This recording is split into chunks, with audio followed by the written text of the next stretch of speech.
Hello, and welcome to the Jesus and a Cup of Joe podcast, the show that brings you a conversation about Jesus, the Bible, and life. Here is your host, Royce Bottoms. I want to welcome you to the show today, and I want to talk about blended families. And this episode is entitled Yours, Mine, and Ours. And I want to talk about blended families is because having a blended family of my own, I wanted to be able to share with you all that may be going through something with a blended family that the experiences that I'm going through may be able to help you. And that's what I want to do today. But I want to start off by asking a question. How many of y'all remember the movie Cinderella or the TV show Brady Bunch? And what did they have in common? And I'll give you a second to think about it. And some of y'all may not know what Brady Bunch is, depending on your age. Cinderella, you may not remember the original Disney movie, but you may remember the current remakes of it. But what the common theme between those two was step-parents. And they were step-parents on a spectrum. And Cinderella was on the evil side of the spectrum, and the Brady Bunch was on the completed, or the nicer side, I should say, of the spectrum. Because the story of Cinderella is it's about the wicked stepmother and the ugly stepsisters that torment Cinderella, keeps her from going to the ball, but she finds a way to get to the ball and meets Prince Charming, lives happily ever after. Then in Brady Bunch, it's about a man and a woman who met. They both had kids of their own, and they put them in a mix. It's about a 30-minute TV show, and it doesn't matter what they go through, but at the end of the show, everybody's hunky-dory and everything works over. And then it's a fictional family. But to be real about this, it's not like that. All right? So blended families is a new term in history. It's always been called step-parents. And some say it goes back 50 years. I say it goes back a lot further than that. Because if we want to see the quote-unquote true wicked stepmother, then you have to go back to the book of Genesis, in Genesis 21:10. And to give you a backstory to this is the story of Abraham, which you all should know, and his wife Sarah. Sarah couldn't bear any children, so they had a servant woman by the name of Hagar. And so Sarah sent Hagar to spend the night with Abraham and became pregnant with Ishmael. And then later on, God blessed Sarah with Isaac. And I pick up in verse 10, and this is where Sarah's talking to Abraham, and it says, "Get rid of the slave woman and her son, for that woman's son will never share the inheritance of my son Isaac." So the jealousy was already there, all right, because yes, there was Ishmael, and I believe that Abraham was trying to be a father and be a dad to Ishmael, and also be a father and a dad to Isaac. But this is the jealousy that built up with Sarah, because Sarah did not want to share whatever inheritance with Hagar and Ishmael. So Abraham ends up sending them off into the wilderness. And so that's one extreme. That's the wicked side of that. But if you want to look at the loving side of step-parents, then we have to dig into the Bible and go over and read about Joseph and Jesus. And as we all know the story of Joseph, he is to be married to a woman named Mary. And the Holy Spirit comes to Mary and says, "You're going to have a son, and you're going to name him Jesus." And then Mary goes off and spends some time with her relatives for about 3 months, then comes back and talks to Joseph. Now remember, she's 3 months pregnant now. And so Joseph sees this. He's listening to Mary. He can't quite put his head around this situation. And so now he's going to find a way to quietly call off everything and send her off without causing any shame or harm to her. And then the Holy Spirit comes and backs up what Mary told him. And then we know the rest of the story. He takes Mary and he leaves, and they travel, and then Jesus is born in a manger. But Joseph raised Jesus as his own flesh and blood. Even though he was our Heavenly Father's, he was God's only Son, his earthly father raised him with unconditional love, just did everything for him, taught him skills as a carpenter. So we see the two spectrums of a loving step parents versus evil step parents. But now, blended families, whether you are becoming one, you are one, or you've been one for many years, you know that at one time or another in your life, somebody has asked you, how does this thing work? I can tell you when my wife and I decided to get married, I had 2 children from my previous marriage. She had 3 from her previous marriage. And when we came together, we had a lot of people ask us a question. Being a blended family is going to be tough. Are you sure you know what you're getting into? Are you sure you're wanting to do this? And now that's a lot of heavy questions to start asking people. But I can tell you today, 4 years after the fact, I wouldn't take nothing in the world from my family. And whether you want to call them stepkids or whatever, I call them my kids. And I'll get more into that later.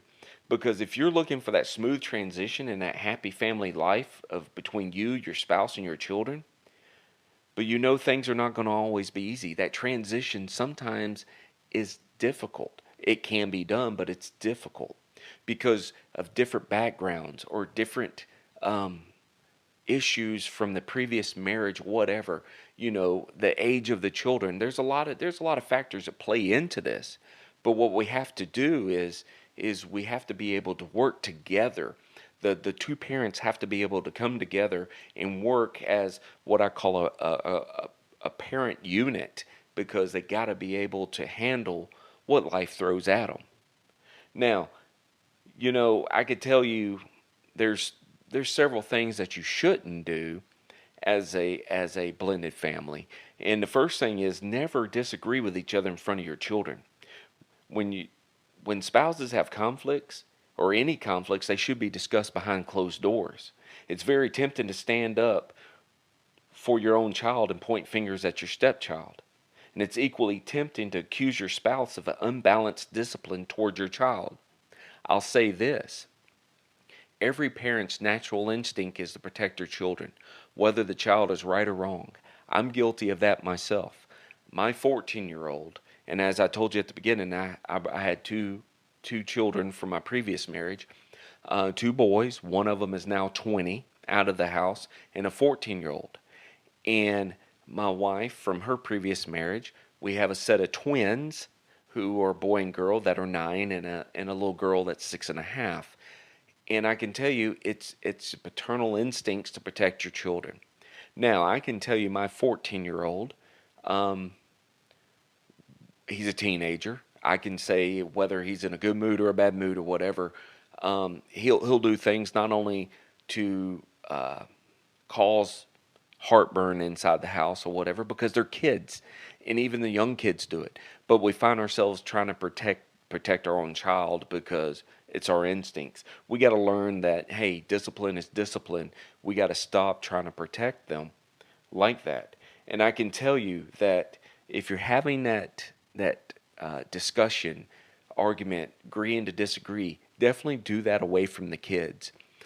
Too many times you get into that discussion, whether it's low key, soft spoken, whatever, but tempers may flare because you got to understand, you got 2 people that's working, and whatever the situation may be, maybe trying to pull them in opposite directions. So you got to be able to take that away from the children, because they need to know that wherever they're at, the home that they're in, it's a safe and secure place.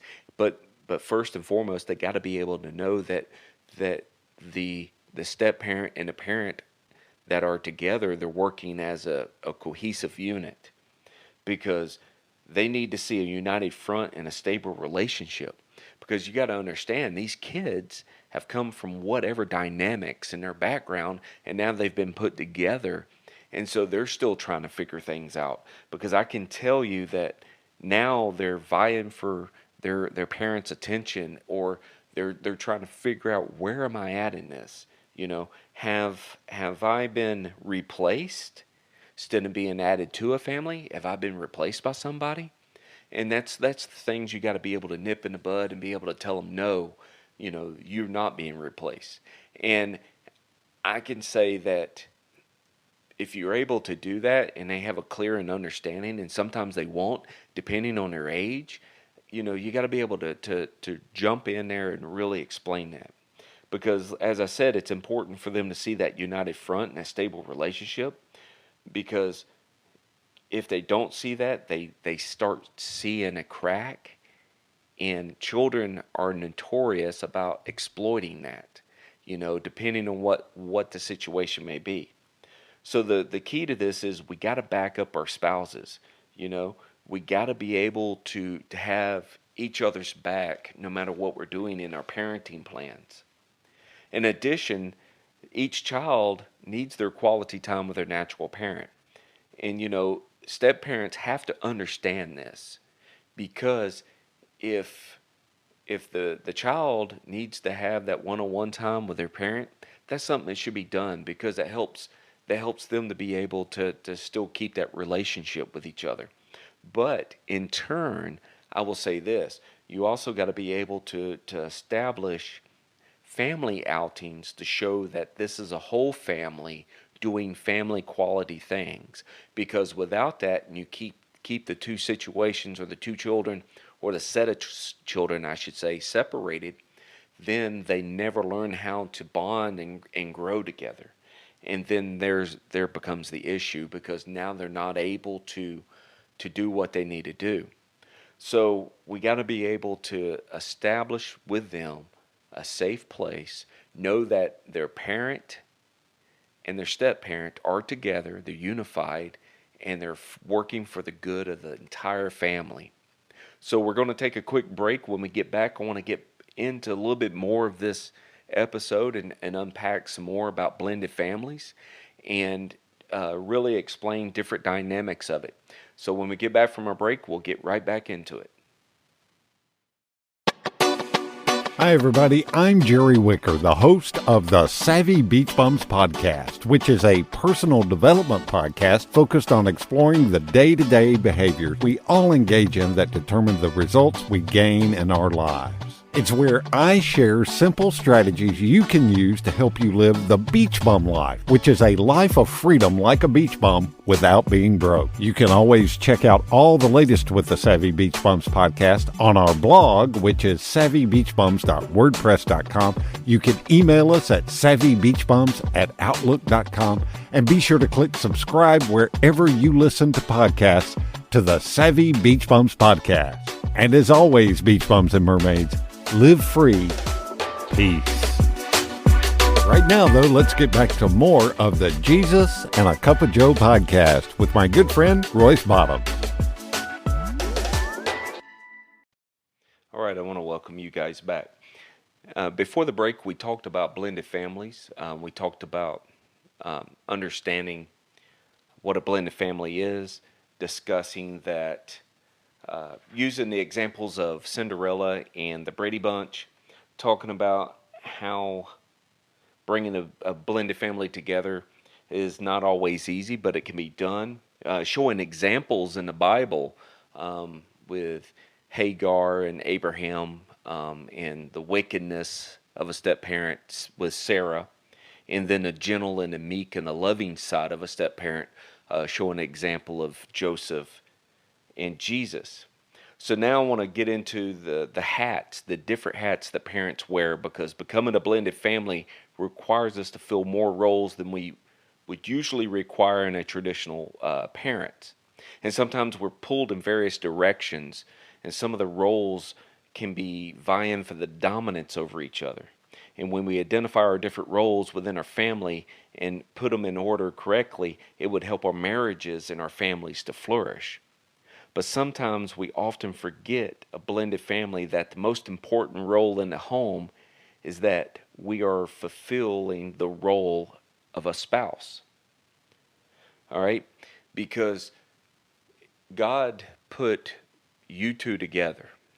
When you found her or him, and he or she found you, and y'all came together, You came together under the holy matrimony, and you become one. The Bible says, a man shall leave his mother and father and cleave to his wife, and they should become one flesh. So you become one. And being fulfilled through marriage as one unit, that's very important. And having the role of a spouse is very important. Being a supportive spouse, being that extra stability to help things run smooth. Because one of the issues that people find out is children must learn they're no longer first. No, nevertheless, most importantly, they got to understand that children are no longer first in a relationship. At the point of marriage, when we become one with our spouse, it's now our roles and responsibility is to each other. All right? No matter what the demands of the children or the life's pressure puts on us, because it will, and it will cause you to make your marriage always secondary. But you always got to remember to keep your marriage first, because it was you two that came together. All right? So outside of the relationship of God, the marriage should always be the priority relationship. But many times we become so focused on blending our children and learning about them that we forget to invest and learn and spend time with each other as spouses. No matter how busy life gets or how many demands are placed upon us, we must always remember our first priority in our relationship is with our spouse. As I said earlier, outside of the relationship of God, our marriage is top priority. And too many times I see this, or I've heard this, that just as I just said a few minutes ago, we get so focused that we're trying to do the right thing that we forget about how it all got started. It all got started because of marriage. It all got started because you fell in love with that person, they fell in love with you, and you wanted to be together. And so we tend to take our marriage and put it behind us, whether it be second place, third place, or whatever. And unfortunately, some families completely bury their marriage. They just put it so far off because they're so focused with everything that's going on that there now becomes marital problems starting up in their lives because they have honestly hurt their own marriage. So how do you preserve your marriage and keep it as top priority? A few tips I want to share with you is put God first. He should be the Lord of your life and the Lord of your marriage. Always keep Christ centered in your life. Because if you don't have Christ centered in your life, and you don't have it in your marriage, you can't go any further. As I just said, there's 7 tips I'll share with you. But if you can't get past that first one, none of the rest of them are going to help you. Because I can tell you from personal experience, once you move Christ out of the center and you fill that void, that space with your career, with your spouse, with whatever the case may be, your whole marriage and relationship is doomed. And I know that because I live from experience of the past through a former marriage because it was not Christ-centered.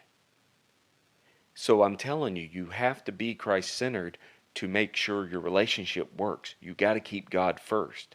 Then you need to set time aside every evening for you and your spouse to talk about your days. That is sometimes easier said than done, but it needs to be done.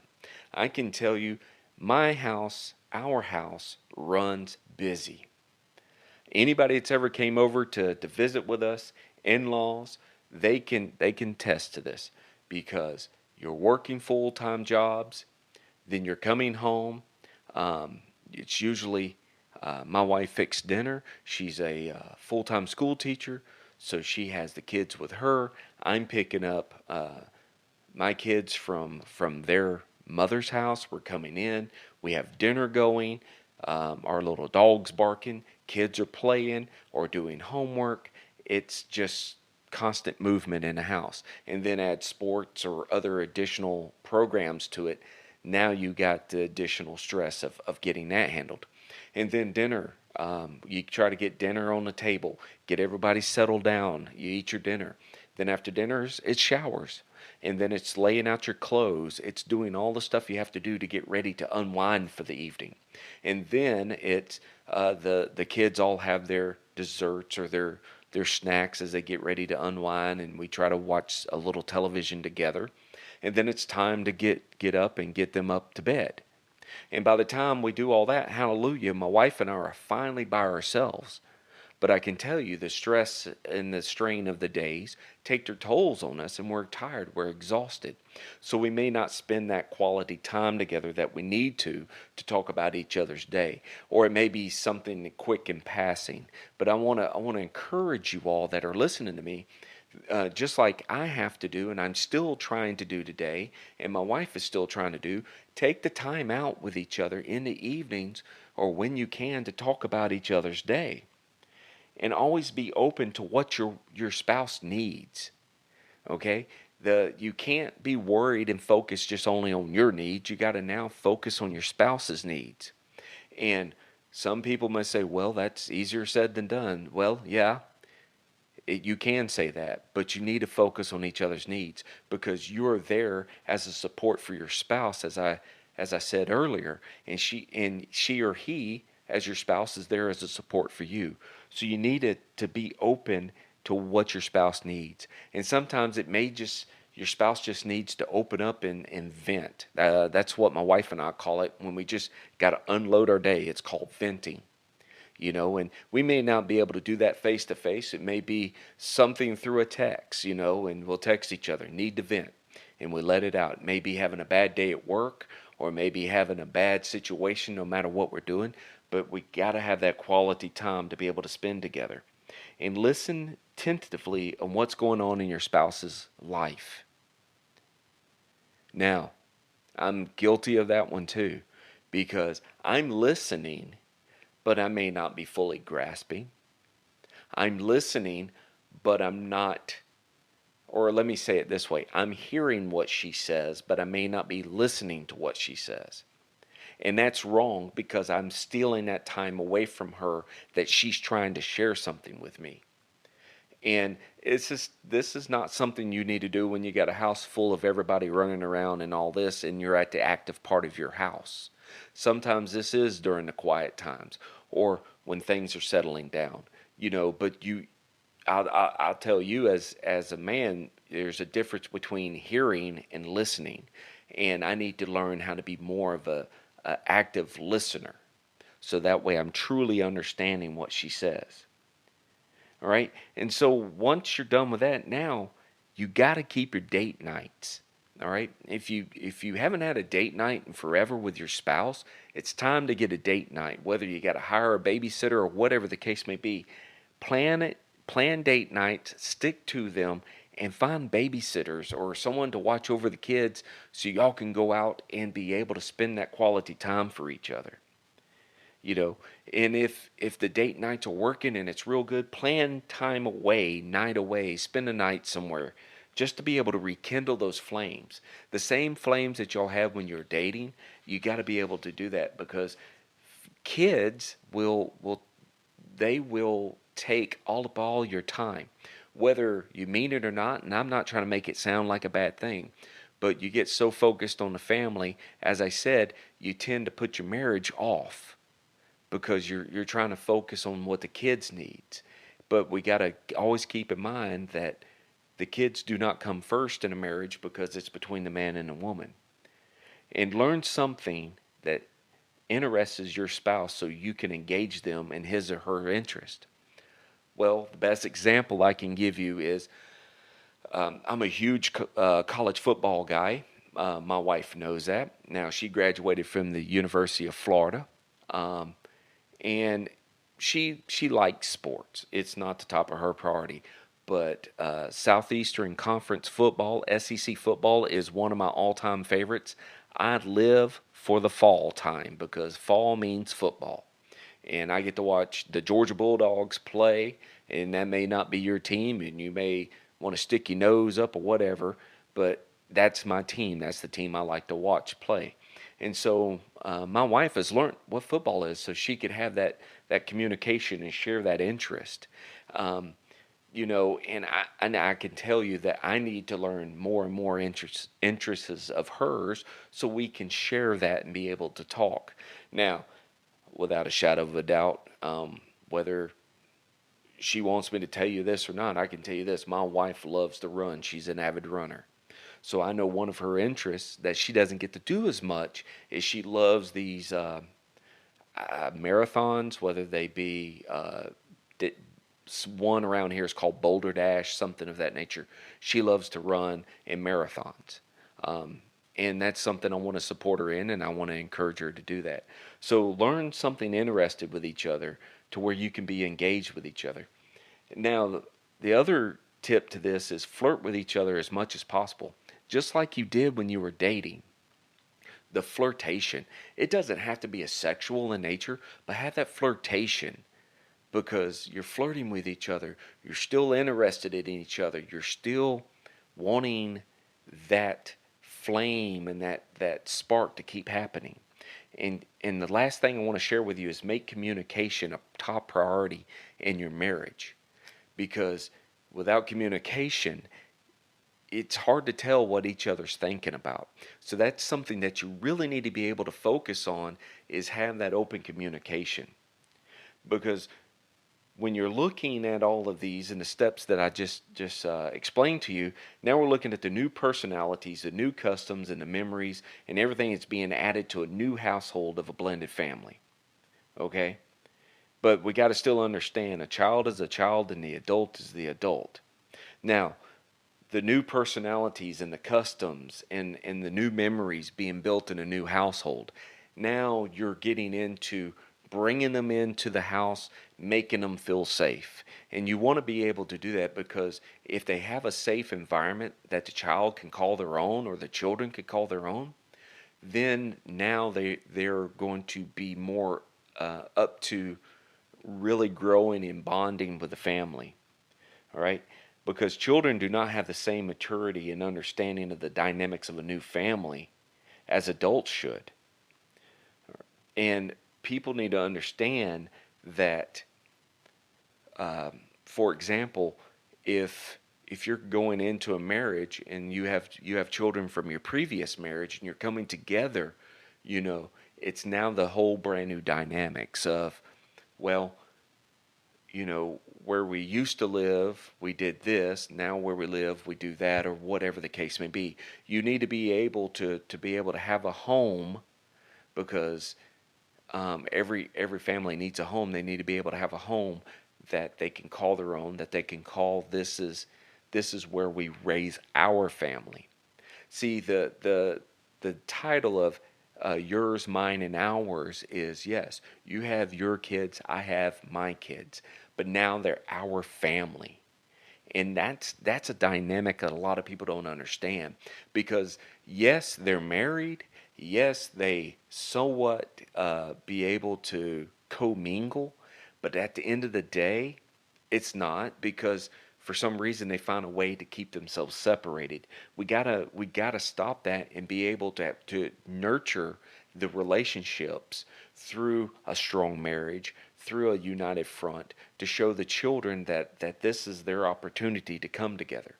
Now, I will tell you, having a blended family is a challenge, but it is a great thing. And just to kind of give you a backstory with my family is the dynamics and the disciplines and the customs and all of this that I just talked about can be unraveled. And it can be unraveled in a blink of an eye. And the reason why is we're a week on and week off family. They spend a week with us, then they spend a week with their prospective parents. And you will have those type of parents out there that may be considered Disney parents. These are parents who maybe are not fully hands-on when they're raising their children. They're hands-off or they're just busy with their life or whatever the case may be, and other people step in to help raise the children. So it's kind of a dynamic in a sense because you're working on trying to get the family to work as a well-oiled unit, and then they may go back to their other parents' house for that week and everything gets undone. And they come back, they may not be as respectful when they come back. They may not do the things that they did when they were with you.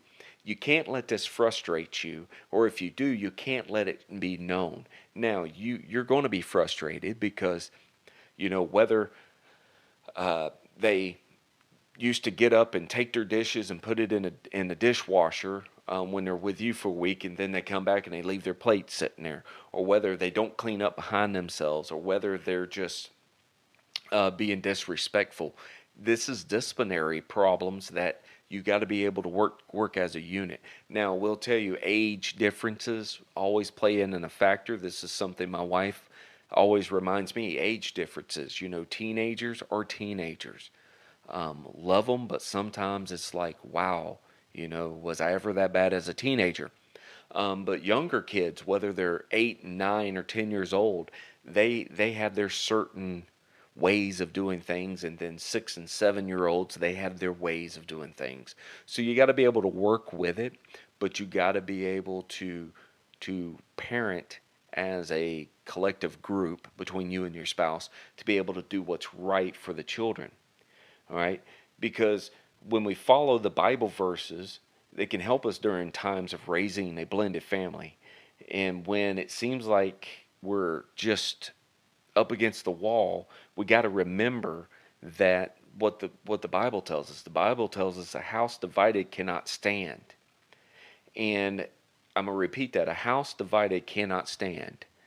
But I'm going to go a little bit more into example on this is over in Matthew 7:24. This is where Jesus is teaching about a solid foundation, and he's teaching the disciples. And it's Matthew 7:24, toward the end of the verse, he's talking about a wise man who once built his house upon a rock, and when the rains came down and the streams rose and the winds blew and beat up against the house, it did not fall because it was founded on the foundation of the rock. But then he goes on and talks about the foolish man who built his house upon the sand, and when these same rains and streams and winds blew, it fell because it wasn't founded on the foundation on a solid rock. So that's one thing we got to remember is it's Christ-centered. If you're not Christ-centered, then you're not founded upon a very strong foundation. And no matter what you do, it'll collapse and fall. So you got to remember that when you're dealing with blended families is keep everything Christ-centered. Do what you have to do to teach your families about Jesus to help them become a follower of Christ. And Isaiah 66:13 says, I will comfort a child as comforted by its mother. In Ephesians 4:2 it says, be humble and gentle, be patient with each other, making allowances for each other's faults because of your love. And the last thing I want to share with you today on this episode is Ephesians 4:29-31-32. Do not use foul or abusive language. Let everything you say be good and helpful, so your words will be encouragement to those who hear them. Get rid of all the bitterness, the rage, anger, harsh words, and slander, as well as all type of malicious behavior. Instead, be kind to each other, tender-hearted, forgive one another, just as God through Jesus Christ has forgiven you. I pray today that if you're going through situations in your blended family, or you're about to become a blended family and you're just nervous and scared, give it to the Lord. Because I can tell you, 4 years strong, I would take nothing for my blended family. Because my stepchildren, I consider them my own. They have their special name that they call me. But sometimes when they're busy in life, they may get in a hurry and they may say, hey, Daddy. And I answer them because to me, they're my children. because I don't have stepchildren and natural children. I have 5 kids. And my wife treats the same way because my wife loves all of the kids. No matter what they do, she loves them all. So if you're going through something, you need somebody to talk to, reach out to us here at Jesus and a Cup of Joe. We'd love to hear from you and help you through things. But until then, we are going to get ready to close this episode. I enjoyed the time we spent together, and I look forward to seeing you in the near future. Y'all have a blessed day.